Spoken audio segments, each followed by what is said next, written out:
Hey guys, it's Annie. As you can see by the title, today I will be explaining how I celebrate Polish Christmas. Christmas, a very magical time for everyone. All over the world, people celebrate Christmas differently. Some may not even celebrate Christmas at all. In Poland, Christmas is celebrated on the 24th of December, not the 25th like it is in the United Kingdom. Poland also has a small pre-Christmas celebration on the 26th of December, where Father Frost comes and gives children little gifts, usually in the shape of toys or candy. On the 24th of December, many Polish people prepare all day for the Christmas dinner. The tradition is that you have 2 meals before the actual dinner, breakfast and lunch. This includes snacking. No snacking in between the meals, as they count as one. Usually on this day, I help my mom prepare some of the foods. She gets up bright and early, around 6 a.m. to start the cooking. All of this because, trust me, there's a lot of food to be made. 12 different meals for one dinner. There's dumplings, usually 2 different types, Russian and ones with meat or cabbage. These usually include small pennies inside. One way to make dinner fun, I suppose. Soups, usually at least 2 types, maybe 3. Borscht with mini dumplings being my favorite. There's one translated is called sour soup, which is basically just borscht but white and usually eaten with kielbasa, which is a U or O shaped sausage, and hard-boiled eggs. Another usual soup would be one that when translated is called split pea soup. We also have fish meals, also about 2 different types. One of those is a Greek fish, which is basically just fish fillets in a seasoned grated carrots. Sometimes we count homemade plum juice as one of the meals, as well as a small poppy seed snack. There's obviously a lot more.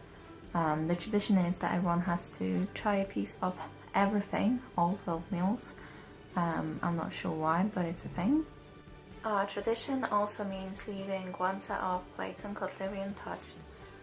It is there in case someone decides to join us for dinner, unannounced family, friend, someone who is in need, alone at Christmas, because we believe everyone should have some way to celebrate Christmas and that Christmas should not be celebrated alone. We usually sit down for dinner as soon as the first star comes out. Of course not everyone does that, it might just be my family's tradition, something that we've been doing every Christmas with my grandparents from my mom's side. When everyone is finally sat down, we pray. One person reads a small passage from the Bible, and that person is usually me. We are, after all, a Catholic family. After the Bible passage is read, everyone grabs a rectangular piece of a holy wafer, body of Christ, whatever you may call it, and we walk up to another person on the table and wish each other the best while taking a piece of their holy wafer. Before going to another person. The whole exchange of wishes takes no longer than 10 minutes, which is when the eating starts. Bring in the food. Of course, by the end of the dinner, everyone is full and tired of eating, which is also when the gifts come out. The gifts are carefully wrapped and placed under the big Christmas tree in the living room before the meal starts, so that the younger children of the house can't see that it was the adults that placed them there. When the children come downstairs, they believe it was Santa who dropped off the gifts off while they were upstairs. There's no need to break their innocence. The gifts are given out after the meal has finished, and everyone tried a piece of everything at the table. The gifts come out in no order, so while one person is unwrapping their gift, another might just be getting theirs. A part of being an adult means not expecting any gifts or getting a smaller amount of gifts than the children, like compared to the kids. Some Polish families have a tradition that keeps children awake until just after midnight. The tradition is one of that children should take a piece of the holy wafer and feed it to their animal at exactly midnight. Even back as a small 6-year-old, I would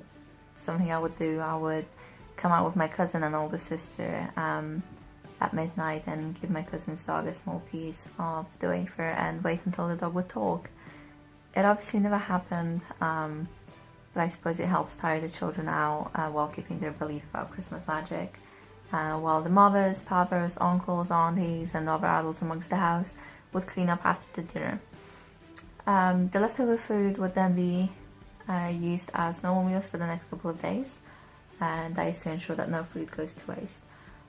If by any chance there is food left over as its days pass by, the farm animals, my granddad's farm animals, would usually have a feast of their own.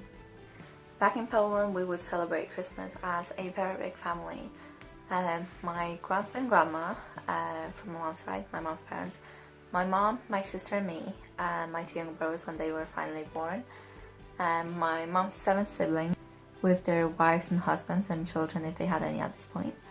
There was basically children everywhere, usually in the way of the women cooking their meals, with so many people in the room sharing their wishes, and the holy wafers took a lot longer back then, because we had many more wishes to be told and shared and more hugs and kisses to be spread. I moved to England when I was 8 years old with my mom, my sister and my 2 younger brothers. We moved here to be with my dad, who moved here a year or 2 before us because he got a better job. After I moved here, I don't think we went back to Poland much for Christmas. I think we went maybe once, if even that. So now I celebrate Christmas here with my family that's here. This year I will be celebrating Christmas with my mom, my 2 younger brothers, my sister, her husband, my brother-in-law, and my niece, her daughter. And next year the family will be bigger by 1 person. My sister's at the moment unborn son. But we'll still have the same tradition, the same 12 meals, same love and joy to be spread, and hopefully with each year we'll all grow a little happier. I might even go to Poland for next Christmas to spend it with my grandpa, my aunties, uncles and cousins. Who knows what the future will bring. Hope you guys enjoyed this video. Make sure to give it a like, comment down below what you thought, hit the subscribe button if you can, and share if you want to spread the knowledge of Polish Christmas. And as always, do passion.